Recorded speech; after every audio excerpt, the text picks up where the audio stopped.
நேற்றைக்கு திராவிட முன்னேற்ற கழகத்தினுடைய தலைவர் தமிழ்நாட்டினுடைய முதலமைச்சராக இருந்து 5 ஆண்டு காலம் தமிழ்நாட்டை நம்பர் 1 மாநிலமாக மாற்றி இருக்கக்கூடிய தளபதி ஸ்டாலின் அவர்கள் வேட்புமனு தாக்கல் செய்திருக்கிறார். அதே நேரத்தில் நேற்றைக்கு திராவிட முன்னேற்ற கழகத்தினுடைய மாநில இளைஞரணி செயலாளரும் தமிழ்நாட்டினுடைய துணை முதல்வரும் நேற்றைக்கு காஞ்சிபுரத்தில் தன்னுடைய தேர்தல் பிரச்சார பயணத்தை தொடங்கியிருக்கிறார். இதுக்கு இடையில தான் குறுக்க நானும் இருக்கேன், நானும் ரவுடிதான் அப்படின்ற மாதிரி பெரம்பூர்ல ஒரு நடிகர் பிரச்சாரத்தை தொடங்கினார். இந்த நடிகருடைய பிரச்சாரத்திற்கும் தலைவர்களுடைய பிரச்சாரத்திற்கும் என்ன வித்தியாசம் அப்படின்றத நம்ம பேசி ஆகணும். ஏன் அப்படின்னு கேட்டா, திட்டமிட்டு இவர்களுடைய இயலாமையை, இவர்களுடைய சோம்பேறித்தனத்தை மறைப்பதற்காக மீண்டும் மீண்டும் திராவிட முன்னேற்ற கழகத்தின் மீது களங்கத்தை ஏற்படுத்தி அதன் மூலமாக அரசியல் ஆதாயம் அடைந்து பிஜேபிக்கு சேவகம் செய்யக்கூடிய வேலையை தொடங்கி இருக்கக்கூடிய ஆதவ் அர்ஜுனா போன்ற நபர்களையும் நடிகர் விஜய் போன்றவர்களையும் அம்பலப்படுத்த வேண்டிய கடமை நமக்கு இருக்கிறது.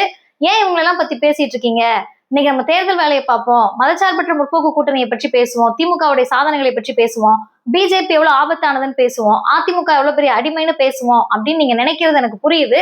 ஆனால் இது போன்றவர்களை உடனே என்ன செஞ்சிருக்கிறாங்க, ஏன் இப்படி ஒரு மடைமாற்றக்கூடிய வேலையை, மக்களை மிகப்பெரிய அளவில் அறிவற்ற தன்மையில் வச்சிருக்கக்கூடிய வேலையை பார்க்கிறார்கள், யாருக்கு இவங்க சேவகம் பண்றாங்கன்றதை அம்பலப்படுத்த வேண்டிய கடமை நமக்கு இருக்கிறது. அதுக்காக தான் இந்த வீடியோ முழுமையா பாருங்க. உண்மையில் நடந்தது என்ன, இவர்களை நாம் எப்படி பார்க்க வேண்டும் என்பதை பற்றிய வீடியோ தான். மற்றவர்களுக்கும் பகிருங்க. டிவார் சேனலை சப்ஸ்கிரைப் பண்ணிக்கோங்க.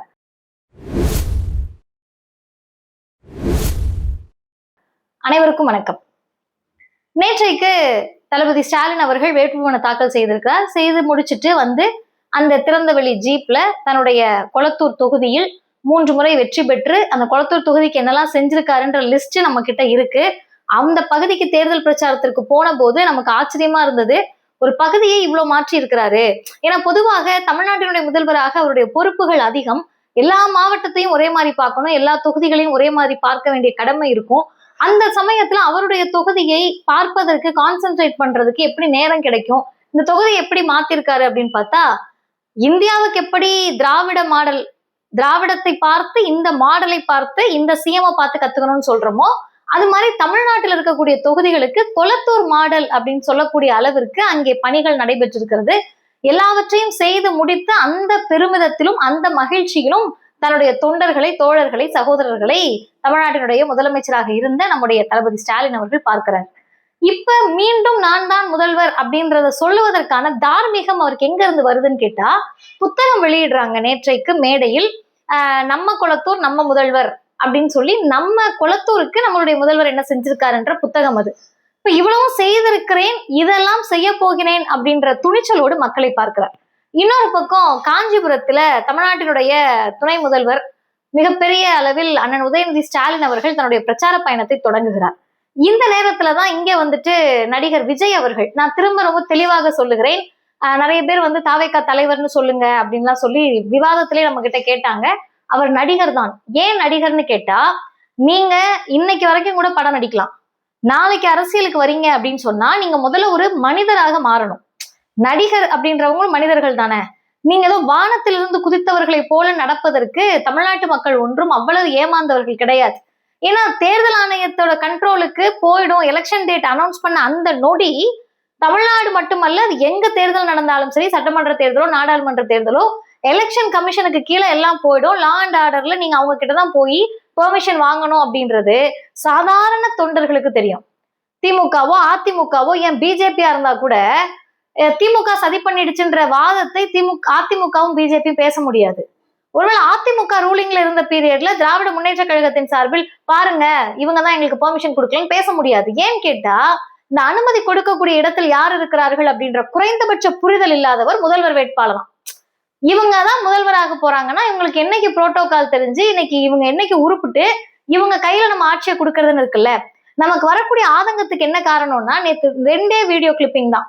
அவர் பேசுறதெல்லாம் நம்ம கேட்கறது அளவுக்கு நமக்கு பொறுமை கிடையாது. ஏன்னு கேட்டா, எல்லா இடத்துலயும் இப்ப ஒரு பிரச்சாரத்துக்கு நாங்க போறோம் அப்படின்னு சொன்னா என்ன கூப்பிட்டுருக்காங்கன்னா அந்த தொகுதியில என்ன நடந்திருக்கிறது, இல்ல வேற எதிர்கட்சியா இருக்காங்கன்னா அந்த தொகுதிக்கு அவங்க என்ன செய்யல, இதெல்லாம் நீ செய்யாம விட்டுருக்கியே அப்படின்றதுதான் ஒரு பிரச்சாரத்தினுடைய வடிவம்.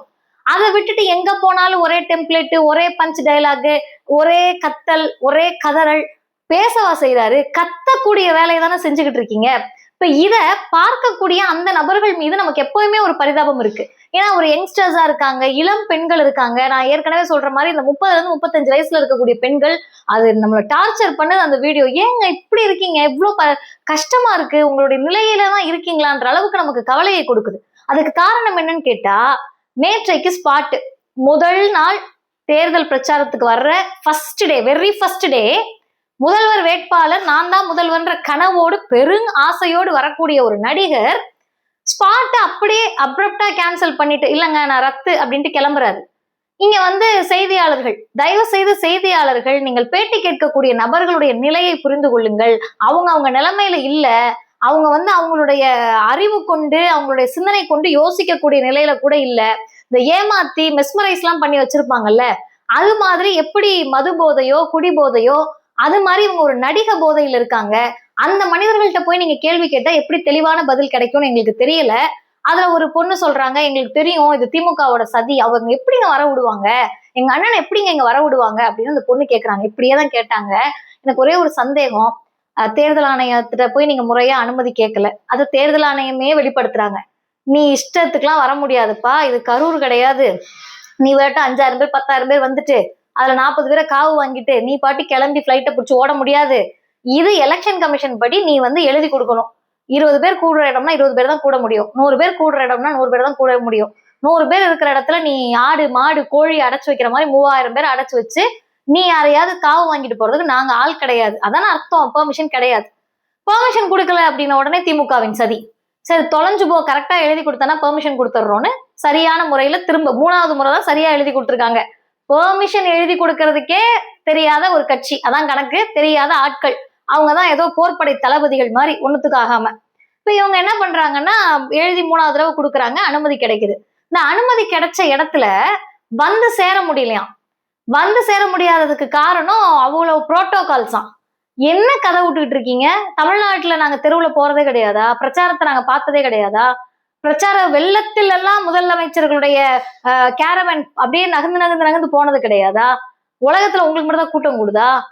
புதுசா பார்க்கணும், இங்க பாருங்க இங்க ஜூல இருக்க அனிமல் எல்லாம் கூட்டிட்டு வந்து இங்க வச்சு அடைச்சு வச்சு எல்லாத்துக்கும் வேடிக்கை காட்டுறாங்கன்னா கூட தான் மக்கள் வந்து நின்று ஆசையா பார்ப்பாங்க முத தடவைனால. நடிகரை பார்க்க வர கூட்டம் அது. அப்ப அவங்க எல்லாம் வராங்க, அந்த மனிதர்களையாவது நீங்க மதிக்கணுமா வேண்டாமா? பெர்மிஷன் கேன்சல் ஆயிடுச்சுன்னு சொல்றதுக்கு ஒரு வண்டி வந்துச்சாங்க. ஒரே ஒரு பொண்ணு தெளிவா பேசுதேன்னு ஆசையா நான் கேட்டேன். அந்த பொண்ணு சொல்லுது, அண்ணன் வரலன்னு சொல்றதுக்கு ஒரு வண்டி வந்துச்சு, அந்த வண்டி மட்டும் எப்படி வர முடிஞ்சிச்சு அப்படின்னு கேட்டுட்டு, பா பரவாயில்லப்பா இந்த கூட்டத்துல ஒரு பிள்ளை புத்தியோட பேசுதேன்னு நம்ம கேட்கிறப்ப அடுத்த வார்த்தை சொல்லுது, இந்த வண்டியெல்லாம் வர விடுறாங்க, எங்க அண்ணன் வண்டியை வர விடலன்னா திமுக சரிதானே. நீங்க என்ன தெரியுமா கேள்வி கேட்கணும்?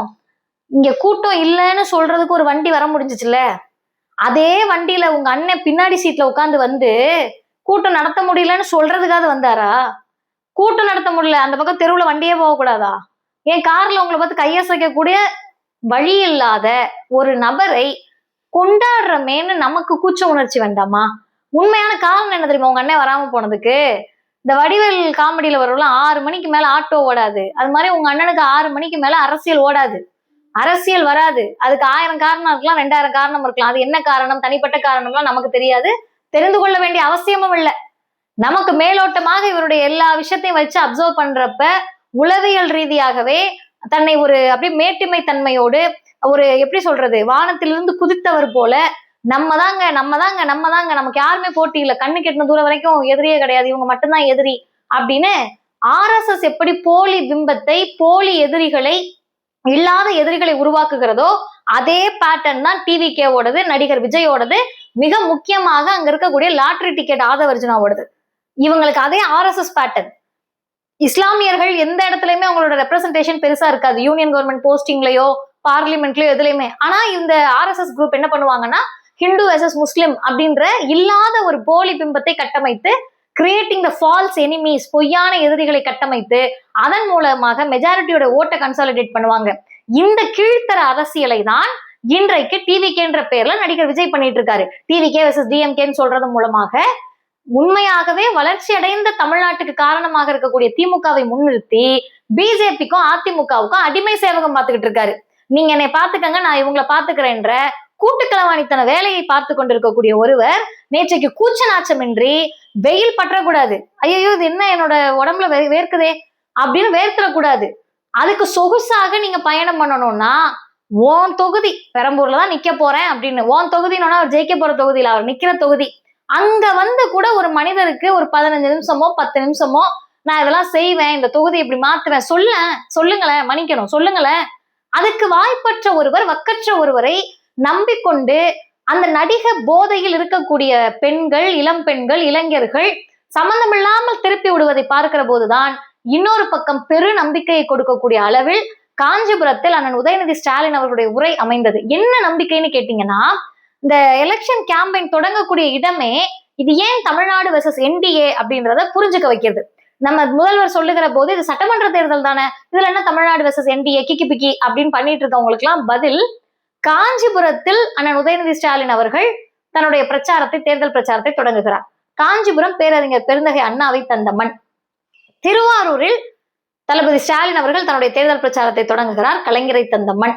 இப்ப இதுல கொள்கை ரீதியாக, தத்துவார்த்த ரீதியாக, திராவிட அரசியல் ரீதியாக தங்களுடைய தலைவர்கள் பிறந்த மண்ணிலிருந்து மாநில உரிமையை பேசிய இடம், மாநில சுயாட்சியை பேசிய இடம்னு தொடங்குறாங்க. நம்ம ஐயா எடப்பாடி பழனிசாமி எங்க தெரியுமா தொடங்கினாரு? பாஜக வேட்பாளரை ஆதரித்து மயிலாப்பூர்ல. இப்ப தங்கள் சொந்த சின்னத்தை ஏற்றுக்கொண்டு தங்கள் சொந்த கட்சிக்கு ஆரம்பிக்கிறத விட பிஜேபியின் வேட்பாளர் மயிலாப்பூரில் தொடங்கக்கூடிய அளவிற்கு தான் எடப்பாடி ஐயா இருக்காருன்னா, அடிமையிலும் அடிமையாக, முரட்டு அடிமையாக இருக்கிறார் அப்படின்றத இந்த தேர்தல் பிரச்சாரத்தினுடைய தொடக்கமே ரொம்ப வெளிப்படையாக சொல்லிவிடுகிறது. இததான் அண்ணன் உதயநிதி ஸ்டாலின் அவர்கள் நேற்றைக்கு அந்த நோட்ல வந்து ரொம்ப அழகாக எழுதுறாரு. அண்ணாவினுடைய அந்த நினைவிடத்தில் என்ன எழுதுறாரு அந்த புக்ல அப்படின்னு பாத்தீங்கன்னா, அறிஞர் அண்ணா வழியில் மாநில உரிமை காத்திட தலைவர் தலைமையில் மக்களை சந்தித்து வெல்வோம் ஒன்றாக. மாநில உரிமைக்கான போராட்டம் இது, மாநில சுயாட்சிக்கான போராட்டம் இது. நம் மாநிலத்தினுடைய கல்வி, வேலை வாய்ப்பு, பெண் விடுதலை, சமூக நீதி, சமத்துவ சிந்தனை, டெல்லி வெர்சஸ் தமிழ்நாடு, இவ்வளவு பெரிய போராட்டத்தை செய்யறோங்க, அதனால முதல்ல உங்க ஊர்ல இருந்து தொடங்குறேன் அப்படின்னு சொல்லி அண்ணாவினுடைய பெயர் தாங்கி அதை தொடங்குகிறார். ஆனா அண்ணாவின் பெயர் தாங்கிய ஒரு கட்சி டெல்லிக்கு சேவகம் செய்து மயிலாப்பூர்ல தொடங்குறாங்கன்னா இதுதான் தமிழ்நாட்டினுடைய அரசியல். அதனாலதான் இது தமிழ்நாடு வெர்சஸ் என்டிஏ அப்படின்றதை உறக்க சொல்ல வேண்டிய நேரம். இதை அண்ணன் உதயநிதி ஸ்டாலின் அவர்கள் நேற்றைக்கு மிக தெளிவாக, கம்பீரமாக கொள்கை முழக்கமிட்டு இருக்கிறார். வந்த கூட்டம் அத்தனை பேர் இருக்காங்க, அவங்களுக்கு எல்லாம் எப்படி வேன் வருது? இதை கேட்டோம்னா அதை தான் நாங்களும் கேட்கிறோம், அவங்களுக்கு எப்படி வேன் வருது?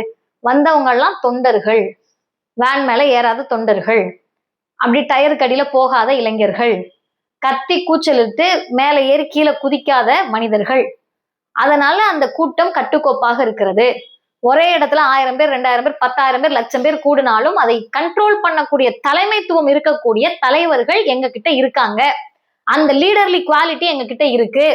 வெயில பார்த்தோன்னே ஐயோ வெயில் அடிக்குதே, வேர்வை வந்த உடனே அச்சோ வேர்க்குதே, ஐயோ மணி 6 ஆயிடுச்சே, 6 மணிக்கு மேல அரசியல் ஓடாதே அப்படின்னு ஓடக்கூடிய நடிகர் போன்றவர்கள் தமிழ்நாடு அரசியலுக்கு லாயக்கற்றவர்கள். தமிழ்நாட்டு மக்கள் அவர்களை விரும்ப மாட்டார்கள், நிராகரிப்பார்கள். ஏங்க நிராகரிப்பாங்கன்றீங்க, அவங்க கூட்டம் வருதே அப்படின்னு நீங்க யாராவது வருத்தப்பட்டா, உண்மையா சொல்றேன், வெளிப்படையா சொல்றேன், அதெல்லாம் பார்த்து ஐயோ அண்ணன் வந்துட்டாரு அப்படின்னு பார்த்துட்டு போற கூட்டம், கேட்க வந்த கூட்டம் கிடையாது. அவர் பாட்டு ஒண்ணு பேசிட்டு இருக்காரு, இவங்க பாட்டு கத்துறாங்க அண்ணா அண்ணா அண்ணா அண்ணான்னு, அது பார்க்க வந்த கூட்டம். இதே நடிகர் நாள்தோறும் வீதியில் இறங்கி நடந்து விட்டால் இந்த கவர்ச்சி கிழிந்து தொங்கிவிடும். இந்த கவர்ச்சி தொங்கிவிட்டால் அவருக்கு வேற மவுசே இருக்காது. அதனால் இதை பார்த்தெல்லாம் நாம் பரிதாபப்படாம அடுத்த கட்டத்தை நோக்கி, இது ஏன் தமிழ்நாடு வெர்சஸ் என்டிஏ என்ற பிரச்சாரத்தை தொடங்கிவிட்டோம், தொடர்ந்து இதை செய்வோம். ஏப்ரல் 23ஆம் தேதி திராவிட முன்னேற்ற கழக தலைமையிலான மதச்சார்பற்ற கூட்டணிக்கு வாக்களித்து மே 4ஆம் தேதி வரக்கூடிய விடியல் என்பது ஒட்டுமொத்த தமிழ்நாட்டுக்கான விடியலாக உதயசூரியன் உதிப்பதாக இருக்க வேண்டும். நன்றி.